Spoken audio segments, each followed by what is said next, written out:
Tropical Storm Zelda came through the Kwaj Atoll November 28, 1991, with 55-knot winds exceeding those of its predecessor Storm Roy, which occurred on January 8, 1988. The following is a sequence of events captured on home camcorders, with residents turning in their footage to the TV station to be included on this tape. Zelda's winds and driving rains uprooted trees and severely damaged many facilities. The Thanksgiving Day guest arrived around 2 p.m. with 55-knot winds, or winds at 63 miles per hour, with the center of the storm passing at its closest point 19 miles southwest of Kwaj at 3:20 p.m. Peak wind velocity reached 71 knots, or 82 miles per hour, at 2:40. In the far background is the roof of the Kwaj Automotive Department, which was virtually non-existent after the passing of Zelda, as you can see in the following footage.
Much of this footage was shot by a CPN television camera operator from across the street in the Special Services building.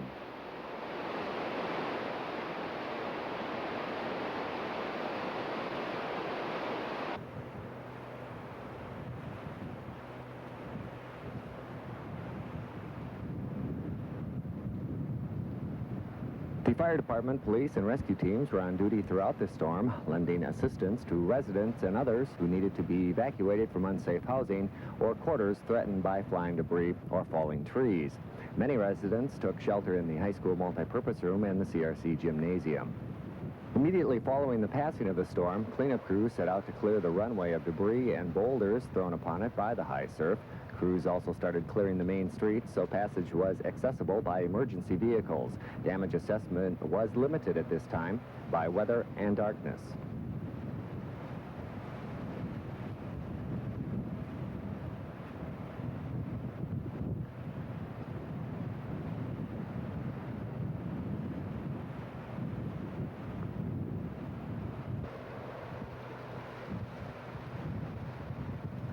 Tropical Storm Zelda increased in strength as it moved away from Kwaj.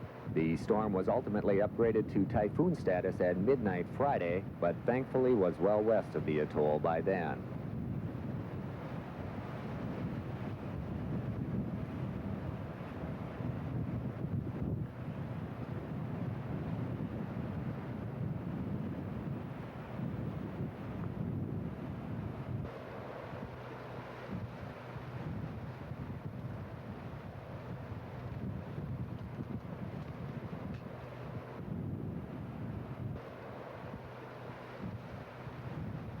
That was Thanksgiving.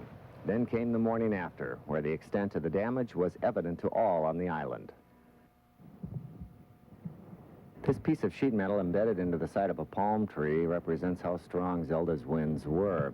In fact, one palm tree was completely sheared off by a piece of sheet metal. All the aircraft hangars were damaged by the storm, including this helicopter hangar that was damaged extensively. Sheets of the metal are still flapping in the wind on this side. And this is the good side. On the opposite end of the hangar, the entire wall and front face is missing.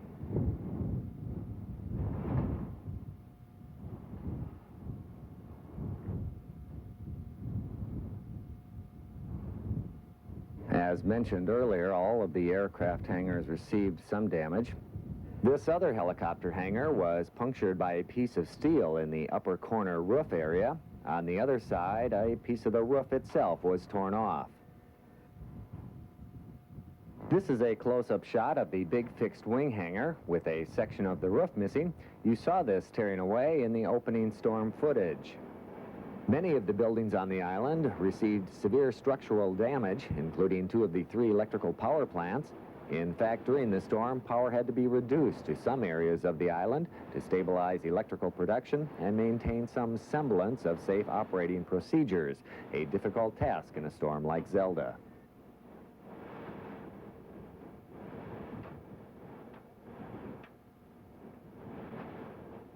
Both the upper and lower areas of the Range Command building had major damage due to the high winds.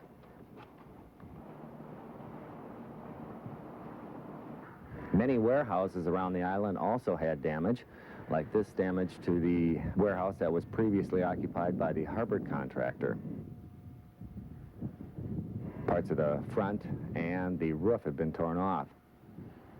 Here, pieces of metal are dangling from the warehouse immediately behind the old harbor warehouse.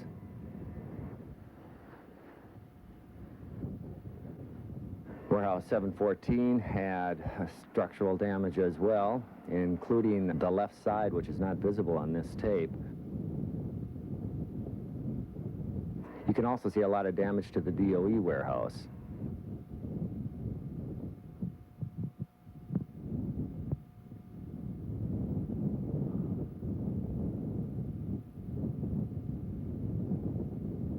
This is the aftermath of the blown-off automotive roof, visible earlier during the storm footage. In the upper left-hand corner is a portion of the overhang that is blown off. You can also see piled on top of the overhang debris that was from the roof above.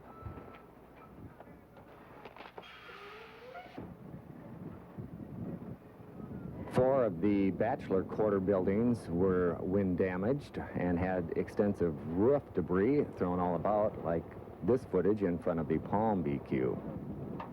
The Pacific bachelor quarters had windows blown out oceanside and in the TDY area, along with large areas of its roof removed by Zelda's winds. And over at the Surf, the second floor protective wall, including concrete and glass, collapsed onto the first floor level. These piles, the remnants of that protective wall. Right across the street, in the VIP trailer area, all the trailers had some kind of damage, including this one, which was shifted off its foundation.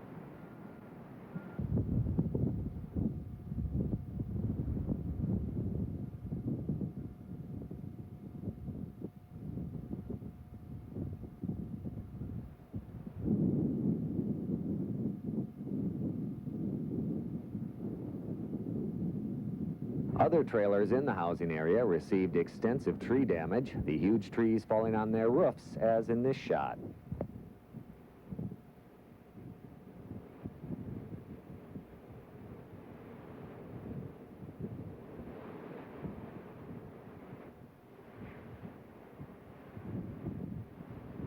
This trailer was highly favored by the falling palms and pines. Altogether, 4 trees landed on this roof. Many of the trailers had their air conditioning units knocked off their base by the falling trees.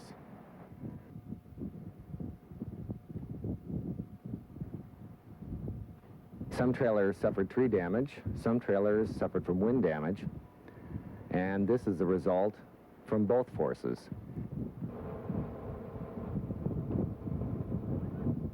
A tree initially knocked this trailer off its foundation, and the wind blew it on its front face. The family residing here felt the trailer rocking early in the storm and evacuated to safety.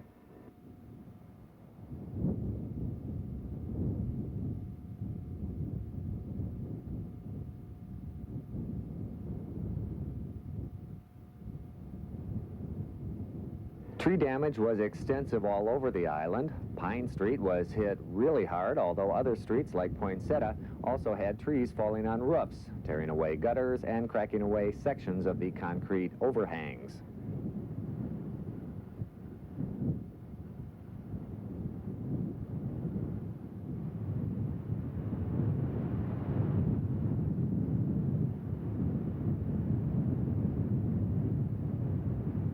On the ocean side of the island, most of the homes received some form of roof damage, which is seen with the debris strewn on the ground. Palm trees tend to snap off their bases. The other ironwoods and pines tend to bring up much of the ground with them, as is evident here.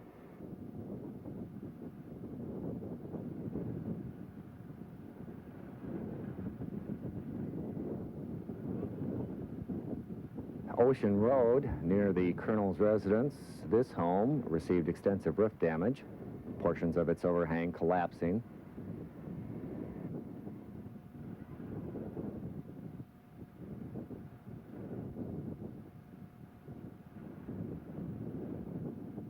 Other old housing units received damage, as this unit did, which is currently under renovation.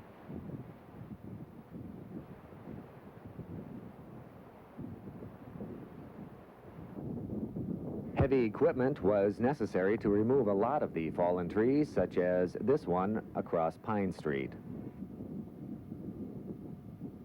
The George Seitz Elementary School on the ocean side received severe damage to the roof. 2 of the classrooms for the 6th grade cannot be used until repairs can be made. Lying on the ground in front of the elementary school, chunks of the roof from the building across the street, which currently houses the elementary music room. Therefore, a 3rd classroom was lost because of the storm. Tropical Storm Roy also damaged this building in 1988, which then was home to the teen center. Repairs were made, but certainly are not evident now.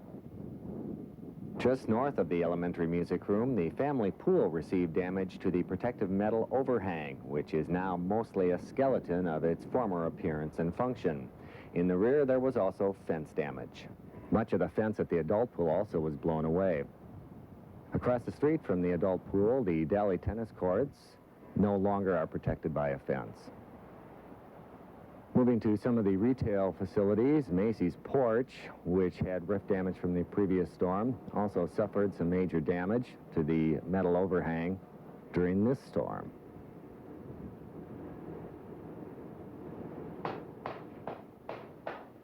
Those are pieces of the air conditioning unit off the Kwaj Lodge. As we make our way south on Ocean Road, we see the extent of the seawall damage, much of the boulders from the seawall blown onto the runway, and the golf course. This area, favored by the Boy Scouts, has damage caused by the seawall debris.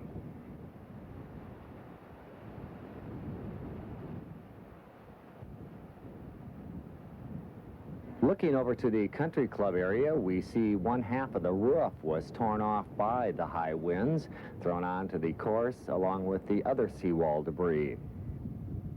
Right adjacent to the fire department, the VFW club also received structural damage, especially to the roof covering the patio area, although on the opposite side, there are pieces of sheet metal torn away. Fortunately, there were not any fatalities from Tropical Storm Zelda, but Thanksgiving 1991 will be one remembered in the Central Pacific. It was a mess. You know, happy Thanksgiving.